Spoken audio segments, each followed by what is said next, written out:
So Yooka Laylee just had its second anniversary last month, and Playtonic Games could potentially be teasing a new game that they have in the works.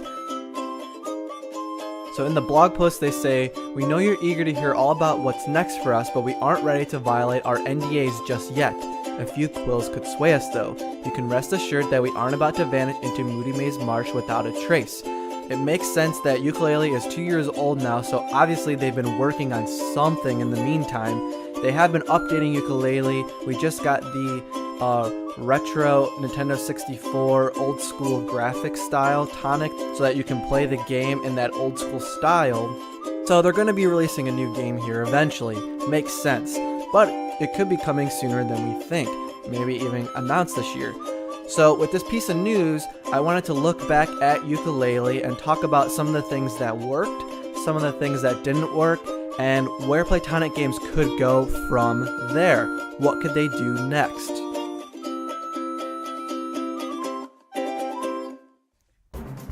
So I gotta say, I was a Kickstarter backer for Yooka Laylee, and I love Banjo Kazooie. I love old school 3D platformers. I've covered quite a few of these already on my channel.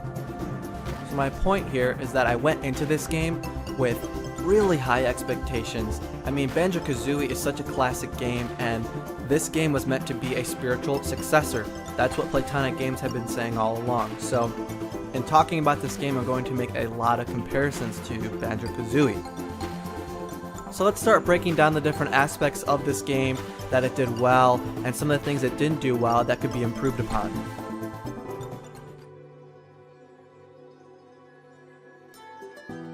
Most of the music in Yooka Laylee has that same charm of all those great old rare titles because there's two ex-rare composers working on the music in Yooka Laylee. We have Grant Kirkhope, who worked on Banjo Kazooie, and we also have David Wise, who worked on all the Donkey Kong Country games.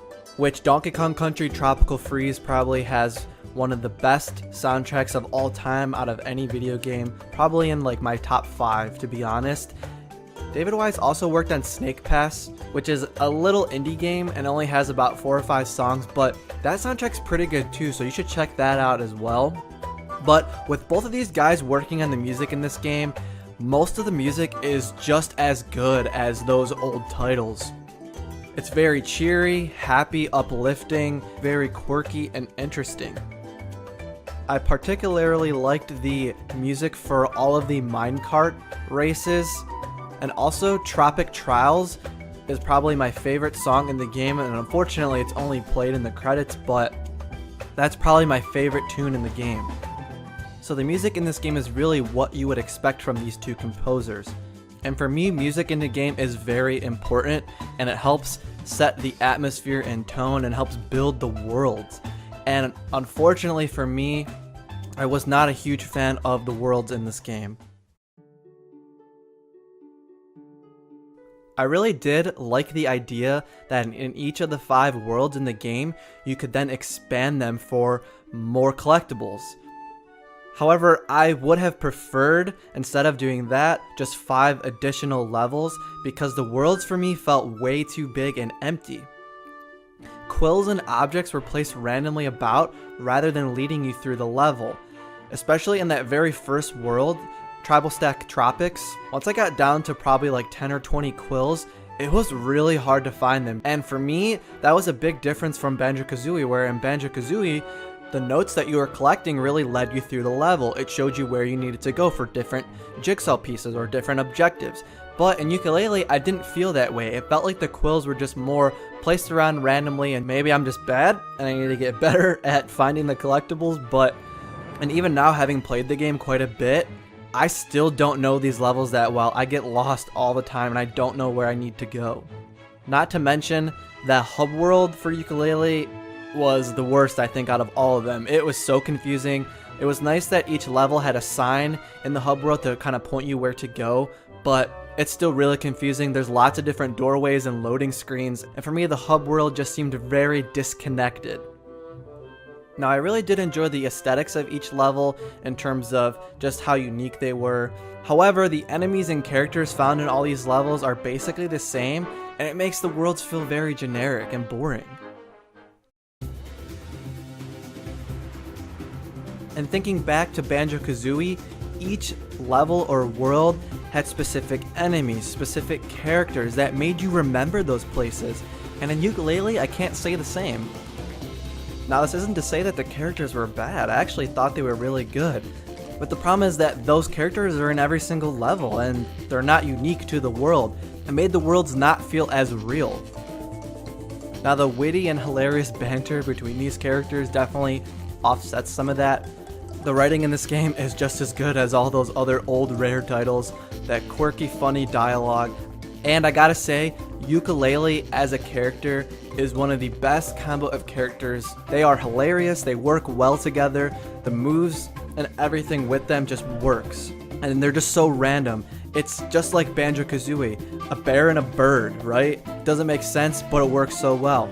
They did the same thing here, and it works just as well. You have a lizard and a bat. What's wrong with that? A lizard and a bat? What's up with that?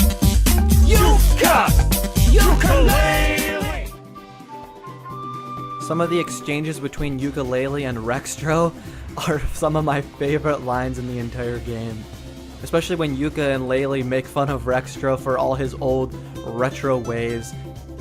We also have Trouser, which has gotta be also one of the most hilarious characters I've ever seen, with his tail going through both sides of his shorts. And all the moves that Trouser gives you just work so well for Yooka Laylee as a character. And I just think that they really spent a lot of time and care on creating Yooka Laylee as a character. I think they work so well, and I cannot wait to see the eventual sequel to Yooka Laylee. The gameplay and just overall getting around in the world of Yooka Laylee, I think could have used a lot more polish. It's just really not as good as Banjo Kazooie, which is a 20-year-old game, and it was just awful in some parts, and it almost made the game unplayable for me. For one, there are so many times in the game where I'm rolling around and just trying to get through the world, and I would get stuck on like rocks or just like little raises in the terrain where you'd think that you would easily be able to roll over them or whatever, or walk over them, but you would get stuck and have to jump. And I know this seems like a really tiny thing, but it happened a lot. And it just was one of those things that was just so annoying when trying to traverse through all of these huge worlds. Because, you know, you want to get around super fast, and it doesn't help when you keep getting stuck on different objects. The camera is also pretty bad, but it was improved a bit with updates, but it still gets stuck on a lot of things, and it just didn't really work that well. Especially when you're flying, which, wow, the flying... The control of the flying in this game is just terrible. I could not get used to it. I couldn't figure out how to get the camera to work, how to actually control myself while flying. And in some of the pages where I had to fly, I just like honestly could not do them because I could not control Yooka Laylee. Also, for all of these moves that Yooka Laylee uses, like flying, the sonar, the camouflage, all these things, they made use of a stamina meter. Banjo Kazooie did not have a stamina meter at all, so you could just use your moves as long as you wanted. Banjo could ride on Kazooie as long as he wanted, and it wasn't an issue. But in Yooka Laylee, you have a stamina meter for all these moves. And in theory, it's really fine, but my big problem with it is that the only way to really refill it is you have to wait for it to recharge, which I think is kind of slow. And also, you could collect butterflies to refill it automatically, but the butterflies are like impossible to catch. In Tribal Stack Tropics, when you're racing Nimbo, it feels like there's a pretty small margin of error, so you pretty much have to be rolling almost the entire time to make sure that you beat him. And this is hard because the butterflies are so dang hard to catch while you're rolling or even just trying to jump into them. And that's a huge problem. Maybe again I'm just terrible, but I just really had a problem with collecting those. Now I had to talk about my least favorite part of the entire game. And oh boy, it's the quizzes. Yep, they're absolutely terrible. There's nothing fun about them whatsoever. I'm sorry. Basically, the only point of these quizzes in the game is to halt your progress and stop you from going where you actually want to go. And that is just not fun game design right there. So in Yooka Laylee, there's 3 different quizzes, right? and they're basically all the same, different questions, but they're set up exactly the same. And they all come at times where you're trying to progress from one part of the hub world into another to reach different levels. And so they're basically just stopping your progress dead in its tracks. And it's really such a shame because Dr. Quack as a character, his look is hilarious, is really funny and quirky, and it just sucks because these quizzes make me not like him as much. And the quizzes also really point out a lot of the other issues that are in the game that I already mentioned, like the world building and everything, and the levels not feeling memorable, and a lot of the characters not necessarily being memorable. These quizzes highlight those things, and that's not good. So for example, the very first quiz, it asks you, what is your current number of quills? What is your current number of pages?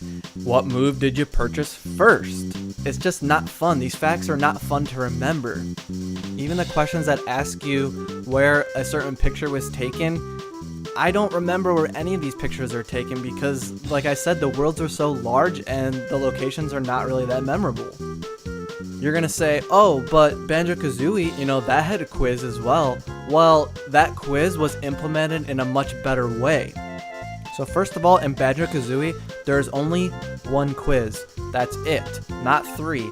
And this one quiz is at the end of the game. It's kind of a culmination of where you've been, what you've done, and everything that's leading up to this final battle versus Grunty.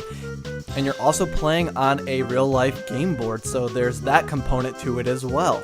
So it just feels more fun in that regard, because it's not just multiple choice questions. Also, because Banjo Kazooie had a lot more variety, a lot more worlds and characters and story and everything, the questions were more fun. They were based on the lore, based on the characters you've met, all the experiences that you had. Grunty would ask you questions about the world you had been to. She would play an audio sample from one of the worlds, or even a character's voice, and ask you where that was from. There was even like challenges where you'd have to, for example, complete, say, one of the puzzles in the game backwards or something like that, and that was part of the quiz show.